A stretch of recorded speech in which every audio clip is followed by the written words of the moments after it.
दोस्तों, मैं अपने YouTube चैनल मनोज भुरिया में आप सभी का स्वागत करता हूँ। जैसा कि आप सभी को मालूम है कि 2016 TGT हिंदी प्रवक्ता का रिजल्ट आ चुका है और हमारे ही बड़े भाई मित्र समान श्री ब्रिजेश जी का हिंदी TGT प्रवक्ता 2016 में इनका चयन हुआ है। मैं इनको ढेर सारी बधाई देता हूँ। आज मैं जो अपना वीडियो लेकर आया हूँ वह सभी जो हिंदी से अपनी तैयारी कर रहे हैं, TGT, PGT, net, JRF, Hindi संबंधित विषय से जो लोग भी जिस प्रकार की परीक्षाओं की तैयारी कर रहे हैं उनका यहाँ पर मार्गदर्शन भी मिलेगा। मैं आज इस इंटरव्यू के माध्यम से ये भी आपको बतलाने का प्रयास करूँगा कि अपनी समस्याओं को हम किस प्रकार समाधान में बदल सकते हैं। जब कभी हम लोगों के जीवन में उतार चढ़ाव आता है, उतार चढ़ाव को हम किस प्रकार अपने संयम, अपने धैर्य, अपनी एकाग्रता, इन सभी चीज़ों से हम लोग उबर सकते हैं।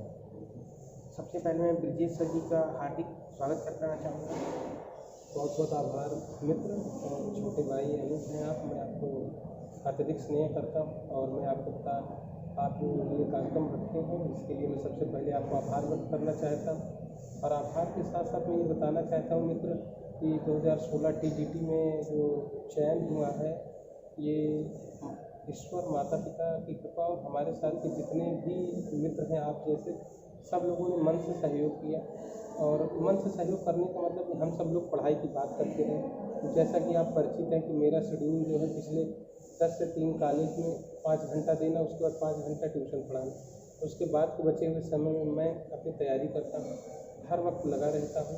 और दिमाग और जहन में, माइंड में एक ही बात थी कि मुझे एक एग्ज़ाम क्रैक करना है।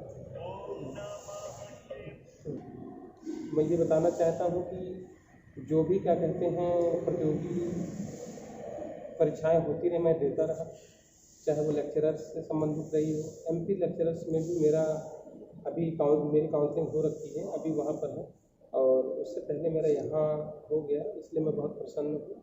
और आगे के युवाओं से, विद्यार्थियों से, इस वीडियो से जुड़े रहने वाले लोगों से कहना चाहता हूँ कि नेट और PhD अति आवश्यक है। वो आपका एकेडमिक कैरियर है, एकेडमिक सफ़र है, लेकिन उससे महत्वपूर्ण ये है कि हम लोग क्या कहते हैं, जॉब इतना ज़्यादा भयावह बेरोजगारी का समय है, उस दौरान हम लोग व्यवस्थित हो।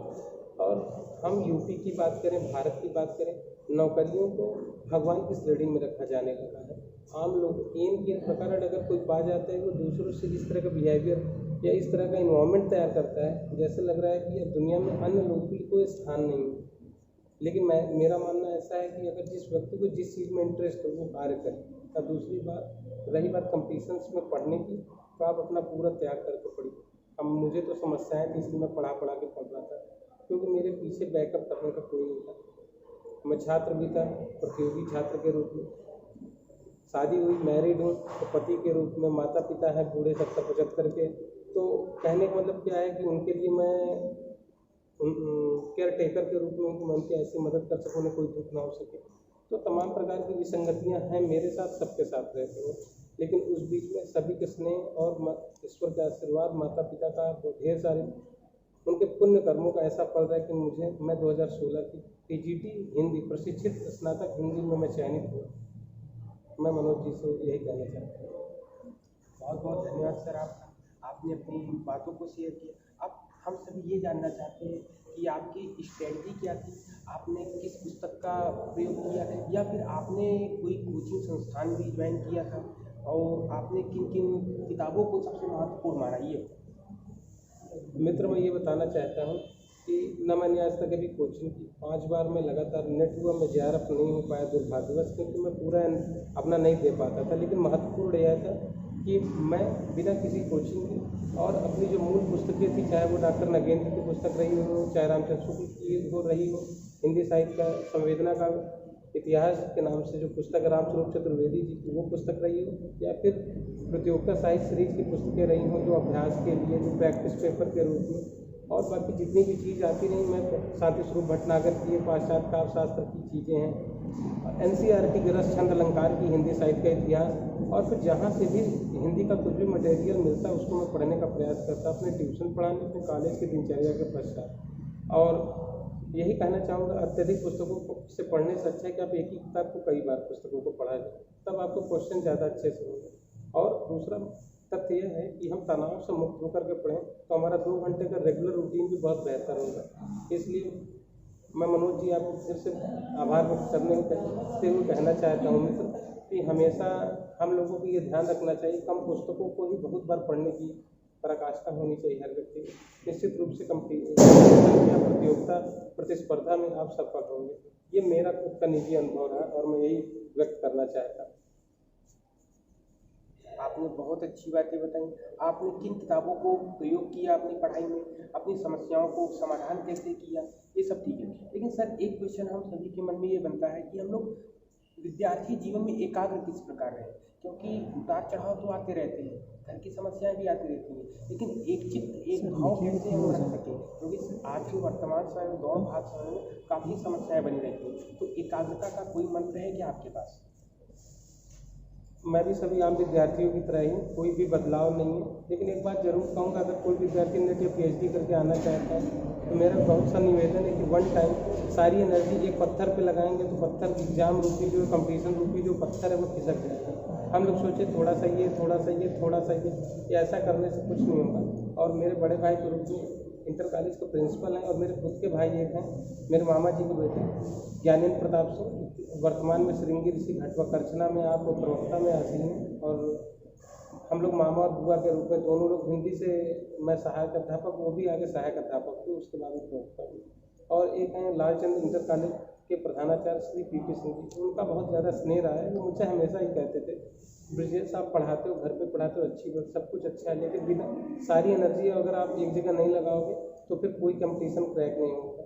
और एक बार का जिक्र है, मेरा साला मुझसे बोलता है मेरे रिलेशन में कि एक लड़का, उनके चाचा का लड़का था, बोला जीजा उसके वो TGT कला से उसकी नौकरी लग गई है। उस रात का दौर मुझे याद है, पूरी रात सो नहीं पाया, तनाव में था। उसके बाद जब मैं 16 में 120 क्वेश्चन मेरा हुआ तो मैं बहुत अत्यधिक प्रसन्न हुआ, मेरा चयन हुआ तो मैं और अधिक खुश हूँ। ये सारा कुछ मेरे ईश्वर का आशीर्वाद, इष्ट मित्रों का स्नेह और मेरे सभी बड़ों का, माता पिता के पुण्य कर्मों का फल रहा। ये सब समस्त बातें रहीं कि हम सब अपनी परिस्थितियों को सही से सकारात्मक सोचते हुए एकाग्र रहें और कंपटीशन क्वालिफाई करते हुए आगे बढ़ें।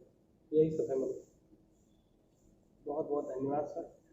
अंतिम बात मेरी केवल आपसे बस इतनी रहेगी कि जो भी बच्चे, जो भी विद्यार्थी तैयारी कर रहे हैं, कि वह चुनिंदा कौन सी किताबें, उन किताबों के राइटर के नाम आप उनको एक बार फिर से बता दें, इसके लिए मैं आपको मनोज एक बार पुनः कहना चाहूँगा, छोटे स्तर से कामता प्रसाद गुरु की, PN पांडे, पृथ्वीनाथ पांडे की, हरदेव बायरी, आप इनको व्याकरण के रूप में पढ़ते रहें। NCERT की जो पुस्तक है, हिंदी साहित्य का इतिहास हो गया, रसचंद अलंकार हो गया, डॉक्टर नागेंद्र की हिंदी साहित्य का इतिहास हो गई, हिंदी साहित्य का संवेदना का विकास राम स्वरूप चतुर्वेदी हो गए, डॉक्टर नागेंद्र के हिंदी साहित्य का इतिहास, इन समस्त पुस्तकों का अध्ययन करते हुए बार बार रिवाइज करने से बात बनती है। बार बार फिर से एक बार पुनः दोहराऊंगा, एक ही किताब को कई बार भांजने से, अभ्यास करने से, क्योंकि कहा जाता है बिना अभ्यास से विषम शास्त्र, बिना अभ्यास के सारे शास्त्र बिल्कुल से बेकार हो जाएंगे। तो अभ्यास एक ऐसी शक्ति है जिसके द्वारा हम सब पा सकते हैं। एक चीज़ और जोड़ना चाहूँगा, मेरा अंग्रेजी से भी PG है, लेकिन मैंने कभी अंग्रेजी को सामने नहीं लाया, क्योंकि घर पे बच्चों को 6 से 12 तक के बच्चों को खास करके लिटरेचर और ग्रामर में, ग्रामर मेरा ज़्यादा प्रिय विषय रहा है और मैं घर पे पढ़ाता हूँ। तकरीबन 60, 70 से 80 बच्चे रोज़ मेरे घर पे आते हैं। बस इन्हीं सबका स्नेह रहा है, छोटे बच्चों का, जो मैं चयन में मेरा चयन हुआ है। माता पिता, बच्चों का स्नेह और हमारे साथ जितने कलीग्स हैं, सहकर्मी हैं, कंपेनियन से, साथी सहकर्मी, सभी के सहयोग से मैं चयन में सफल होता है। ठीक है, मुझे धन्यवाद। बहुत बहुत धन्यवाद सर, आपको हमारे साथ आए, हमारे साथ बैठे, आपको ढेर सारा धन्यवाद। और आप यहीं तक नहीं, इसके आगे भी आप अग्रसर रहें और असिस्टेंट प्रोफेसर के रूप में भी हम लोगों को ऐसी आशा है कि आप असिस्टेंट प्रोफेसर का पद भी बहुत जल्दी ही ग्रहण करेंगे। सभी दोस्तों को यह वीडियो कैसा लगा ज़रूर बताएं। जय हिंद।